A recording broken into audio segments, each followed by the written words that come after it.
Fatherhood begins long before a child is born. Parenting begins the moment you decided on who to marry. You already chose a father or a mother for that child. So this is Blissful Living with Itoro Ebright, and we believe everyone can lead a happy, healthy, and fulfilled life. So we talk about 5 F's: faith, family, food, fitness, and fun. I'll be talking about supporting your wife during pregnancy. It is very unfair to leave your wife to go through the pregnancy journey alone, or compare your wife with another woman who seems stronger than your wife. No two women are the same when it comes to pregnancy. As a matter of fact, no two pregnancies are the same.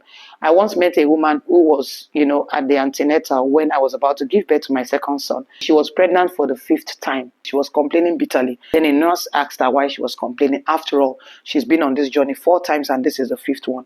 And then she said, please, that no two pregnancies are the same. In fact, she said, pregnancy no customer. This journey does not know those who are customers. Even if your wife has given birth before and then this one seems different, you need to be patient. If you're getting worked up, what happens to the person who's going through the thing herself? Sleepless nights. If you have ever had the experience of your wife being pregnant, you may have even had times where she sat on the couch all night because no position seemed to work for her. Some people sleep on the couch for weeks before their baby is born because that seemed like the only place they could spend the night. You can imagine the kind of discomfort that woman is going through and the kind of weight she's carrying. So be patient, be kind, and then prepare to be a father. So here are some ways you can prepare. Be very prayerful. Support your wife and your unborn baby with prayers. It's very reassuring to have your husband lay his hand on your belly and is praying.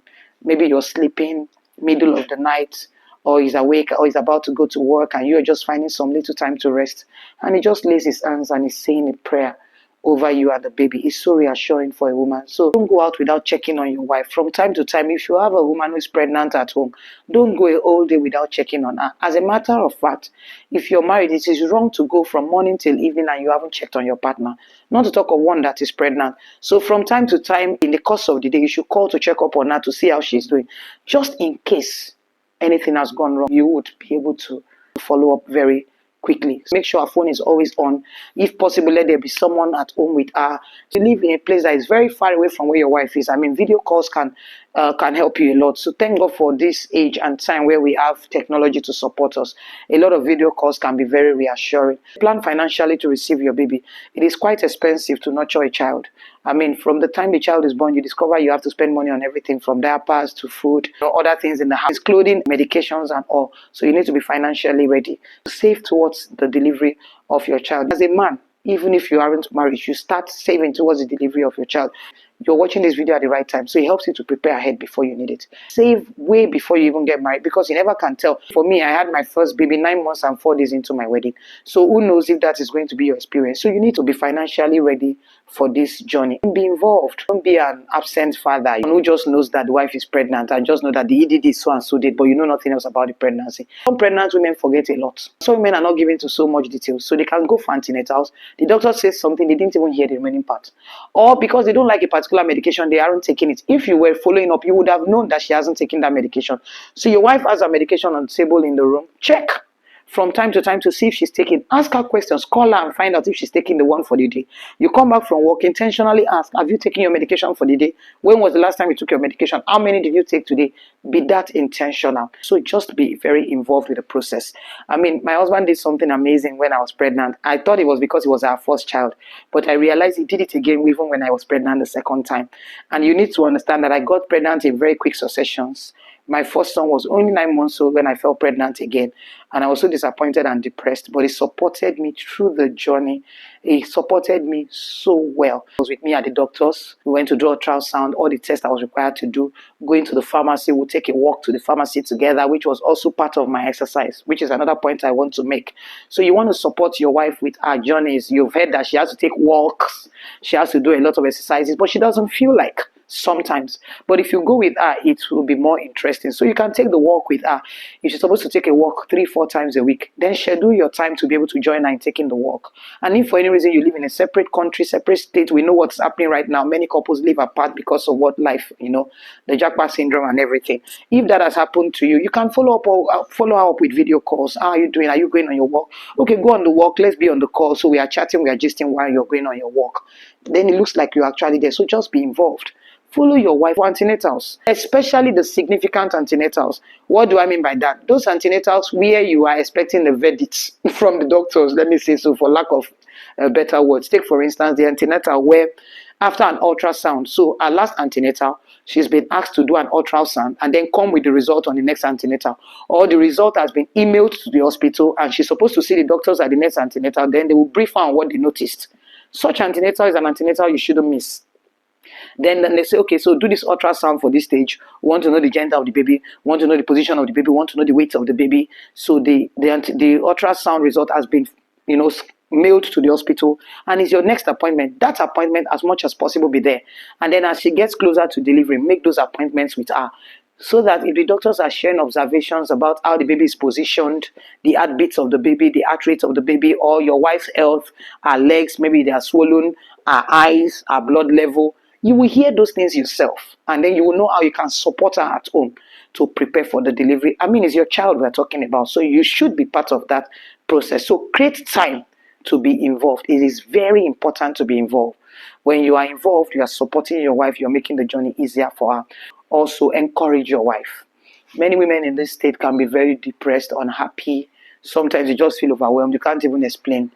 Sometimes the weight is too much. Or some women by 7 months, they are already tired. They can't wait to bring down this baby and have some peace. You can encourage your wife through that state. Help her massage her feet on a daily basis. You're watching the TV, instead of just fiddling on your phone, give her some 30 minutes. Help massage her feet and then help, rub her lower back, massage her lower back, or help her get off the bed, or she's about to go on the bed. Support her through it. I mean, that's the best time to actually care for your wife. There's no amount of care that will be too much at this time. I know, sometimes men will say things like women take it for granted. They ask for everything in the world. As much as you can provide for her, please do. You're doing it for your baby. And I know that some women have cravings, some kinds of cravings that make them, ask for odd things at odd times of the night. You can check out the things she likes and make available at home. Maybe you notice that she likes taking peanuts at night because she looks for something to munch on. You can get things like garden eggs available in your house, carrots, things that she can munch on. So if she wakes up middle of the night looking for anything to munch on, she can quickly have something to go to. Remember, that's not your usual wife. That she's carrying a life inside of her, and that life has changed a lot of things about her that even she herself cannot fully explain. Sometimes you're asking her, how do you feel? And she's quiet. It's because she doesn't know how to explain how she feels. So be patient. My husband used to do this a lot. On a scale of 1 to 10, can you rate your pain? So if I say I'm uncomfortable, I'm having pains here, how bad is the pain? I say, I don't know. How do you feel? I say, I don't know. He say, okay, on a scale of 1 to 10, how well do you feel?